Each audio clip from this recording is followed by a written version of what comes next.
Magandang araw po sa inyong lahat. Gusto niyo bang malaman kung paano ko ginawa 'to? Samahan niyo po ako. Yan, wala ng intro-intro guys. Yan, at sinalang ko nga diyan yung kawali na mainit at nilagay ko yung ating bacon. So, bacon lang yan siya guys. At nilagyan ko yan ng mantika kanina, a little bit lang. At dahil nga feeling chef tayo, so i-try nyo na. Gusto kong i-try nyo talaga to kasi this is my new recipe. So nilagyan ko na nga yan ng bawang. So in-slice ko lang yan siya guys. Ayan. At may natira pang bawang. So ayan, haluin nyo lang. Ako si Miss Halo. At saka nilagyan ko yan ng butter guys. Kasi mas masarap kasi pag may butter. So kanina nilagyan ko lang ng maliit lang talaga na oil. Para hindi lang dumikit yung ating butter. So nilayo ko nga kayo sa niluluto ha. Baka masunog tayo at charot. So yan, nilagay na natin yung ating tinatawag na green peas.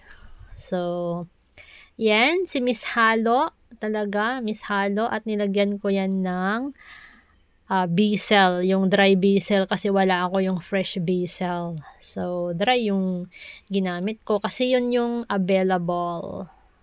So, isa yun yung ating recipe kasi kailangan dapat hindi mawala.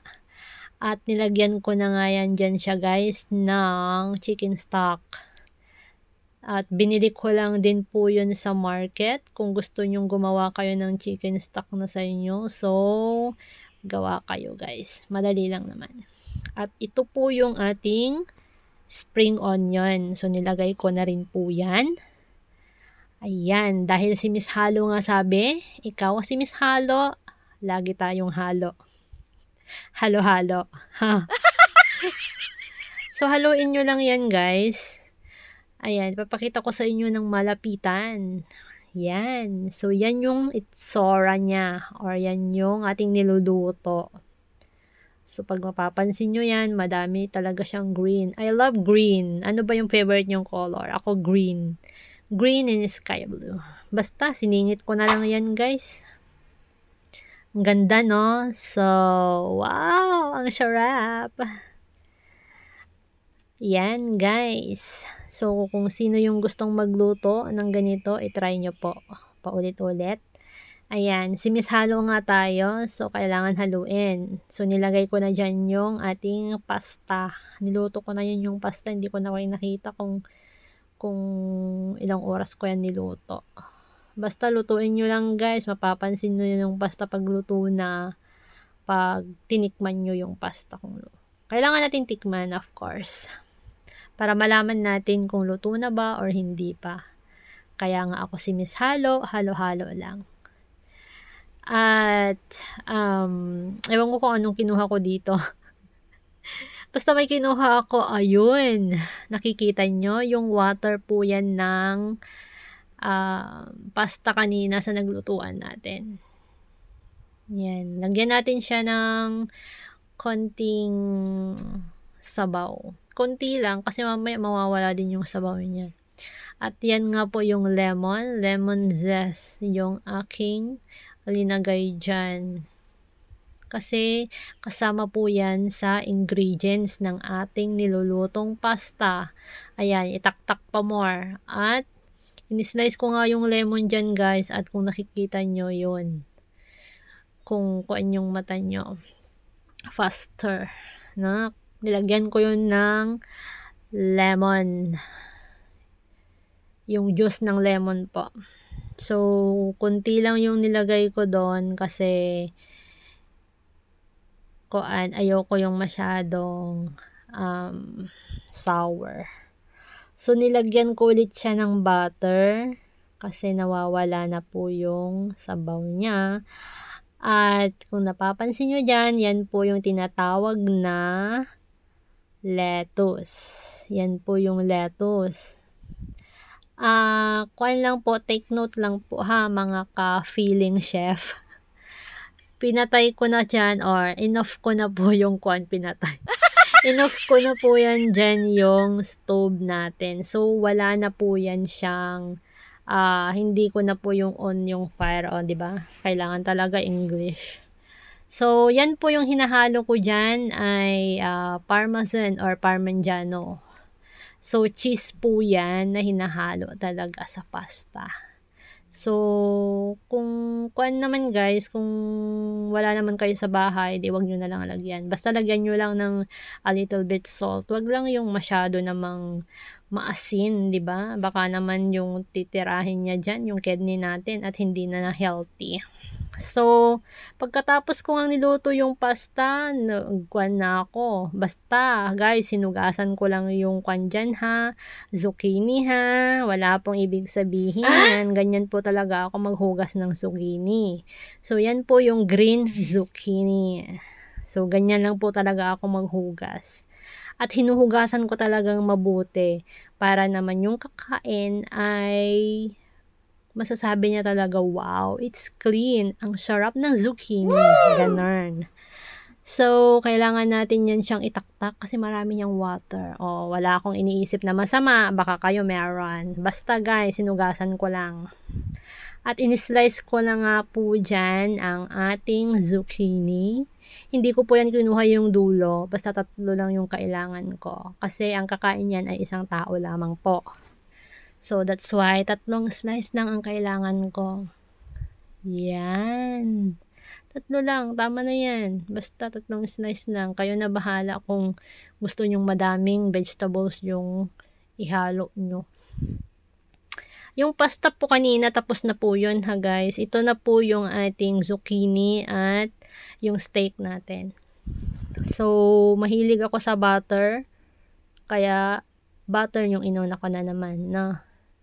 Pero lalagyan ko yan siya ng oil. Isprehan ko yan ng oil guys. O kung nakikita nyo, ni-isprehan ko na yan siya. Kasi pag hindi mo nilagyan ng oil guys, yung butter ay maluluto po yung butter. Hindi na po magiging maganda yung texture ng inyong steak na lulutuin. So, yun, nilagyan ko ng oil. So, take note po mga ka-feeling chef ha. Kung napapansin nyo dyan, may ginagawa ako, inaasinan ko na po or binilagyan ko ng salt,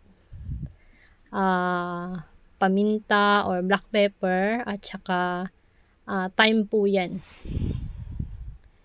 Yan, kung makikita nyo or kung talaga yung mata nyo, mababasa nyo na thyme yan ha. Ayan. Ayan po yung ating steak at saka yan po yung ating zucchini. So, ang nilagay ko lang po dyan, mga ka-feeling chef, ay asin or salt, black pepper, at saka yung thyme na dry. So, yan lang po yung hinalo po natin sa ating zucchini at saka sa ating meat. So, nilagyan ko ng asin. O, diba? Nilagyan ko more ng asin. Kasi kanina, yung paglagay ko is yung isang side lang. So, ngayon, lalagyan na natin sa isang side. So, ganyan lang. Ganyan lang naman. Is easy lang naman tong gawin actually. Kasi, hindi naman talaga siya mahirap. Pagkuhan talaga guys, nasa kitchen na kayo always. Masasabi nyo lang talaga na easy na lang. Yan, kasi always nyo nang ginagawa. May mga bagong recipe, kung may mga bago kayong recipe, yun lang yung mahihirapan kayo kasi new pa lang eh, 'di ba? First pa lang ninyo nalulutuin. Ganon. So, ganyan lang yung ginawa ko dyan, niluto ko. At ginanyan ko siya guys kasi tinagilid, ganon. Kasi yung butter ay nagstay sa isang side. So, kailangan natin lagyan ng butter lahat yung ating grilling pan. So, yan siya. At take note mga langga, mga ka-feeling chef, ganan. Ang kwan lang nito, ang sikreto lang talaga is yung pagmamahal mo. Take note ha, yung pagmamahal mo sa isang tao or sa family mo or sa nilulutuan mo na gusto mo talagang mapasaya sila? 'Di ba, yung mapasaya sila, yung masasabi nila yung 3 letter na yon. So, 'yan. So, malalaman niyo mamaya sa dulo kung ano yung 3 letter na yon na sinabi ng, nilutuan ko nito. Ayan. So, 'yan, tignan niyo din kung luto na or hindi pa kasi baka masunog naman, guys. Yung sakto lang, 'yan. Puwedeng half cook kasi yung zucchini is madali lang naman talaga 'yan siya lutuin. Yung ating meat, actually kuhaan 'yan siya, guys. Medyo thick yung nabili kong steak. So, kailangan medyo mahaba-haba yung luto niya. At huwag niyong kakalimutan na baliktarin yung inyong zucchini dahil ang zucchini ay madali lang din pong maluto. So, actually, medyo nagtagal ako dito sa pagluluto ko ng meat.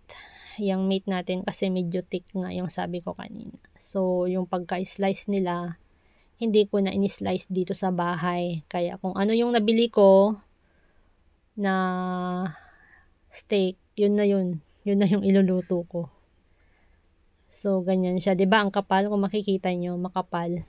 So, kailangan talaga na medyo matagal mo siyang lutuin. Kasi depende yan eh. Kung kumakain kayo ng steak, 3 yan eh.